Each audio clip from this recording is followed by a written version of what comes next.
ఐక్య ఆరాధన గురించినందరినీ ప్రభువుకు ఆహ్వానిస్తున్నాం.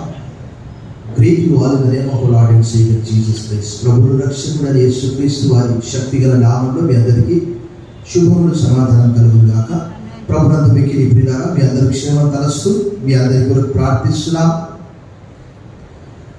మరి నా యొక్క రక్షణ జీవితంలో దాదాపుగా 27 సంవత్సరాల క్రితము 13/9/1998 ప్రభువైన యేసును నా స్వంత రక్షకునిగా అంగీకరించి నా పాపములు ఒప్పుకొని బాప్తిజం పొందినటువంటి దినమది. నిన్నటి దినమది 13. సో ఆ దినము కలిగిన సంతోషము ఇంత అంత కాదు. అది బైబిల్లో పేతులు భక్తులు చాలా చక్కగా చెప్తాడు. చెప్పనా శక్యమును మహిమాయుక్తమైన ఆనందం గల వారమై సంతోషించున్నామని పేతురు రాసిన మొదటి పత్రిక 1వ అధ్యాయం 7-8 వచనాలు కలిసి ఉంటాయి.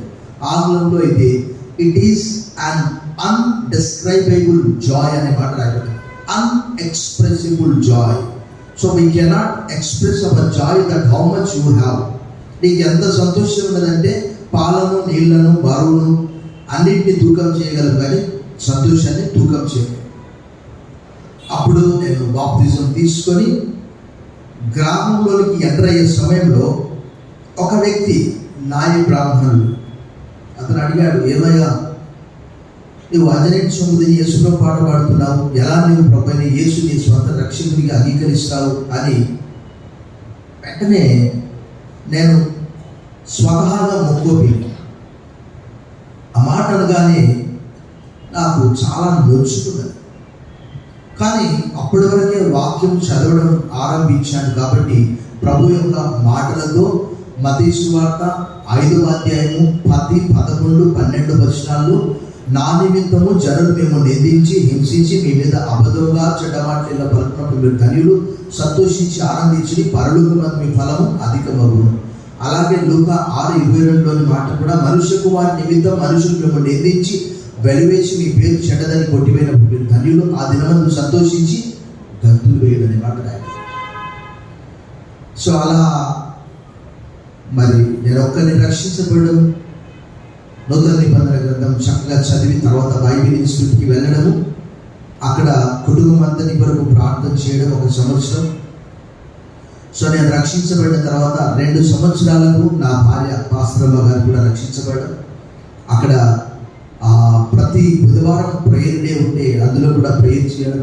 ఇంకా అక్కడ కొండల్లో గుట్టల్లో శంషాబాద్ అప్పుడంతా కూడా గుట్టలు ఉండేది, ఇప్పుడంతా ఔటర్ రింగ్ రోడ్ అయింది.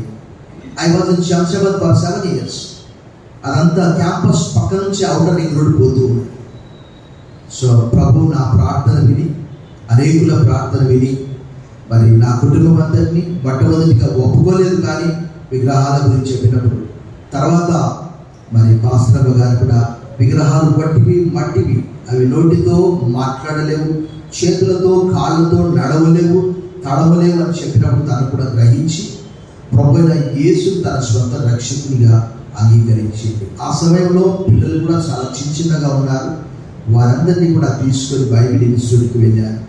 సో దేవుడు నేను కేవలం సాధారణ విశ్వాసిగా ఉంటే ఎక్కడ లోకంలో మరలా కలిసిపోతానే మరి పరిచర్య కొరకు పిలిచాడు.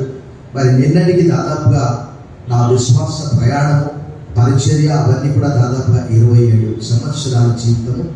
మరి ఇంకా రక్షింపబడని మా వారు కూడా ఉంటున్నారు, మా తల్లిదండ్రులు కానీ మా అత్తమ్మ కానీ మా కుటుంబ సభ్యులు, వారందరి కొరకు కూడా ప్రార్థించండి.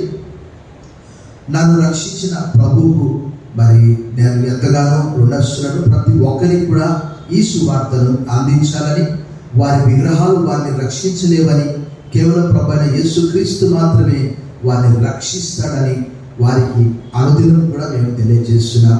ప్రభు నన్ను రక్షించినందుకు ఆ ప్రభుకి ఎంతో స్తోత్రం. బిగ్గరగా చెప్పండి ప్రభు. లేఖన భాగం మనం చదువుకున్నాము. అమెరికా దేశంలోని ఒక సంఘటన నేను జ్ఞాపకం చేసి, మొన్నటి దినం నా 10వ తేదీ మరి అతను చనిపోయేంత వరకు కూడా మనకు అంతగా తెలియదు.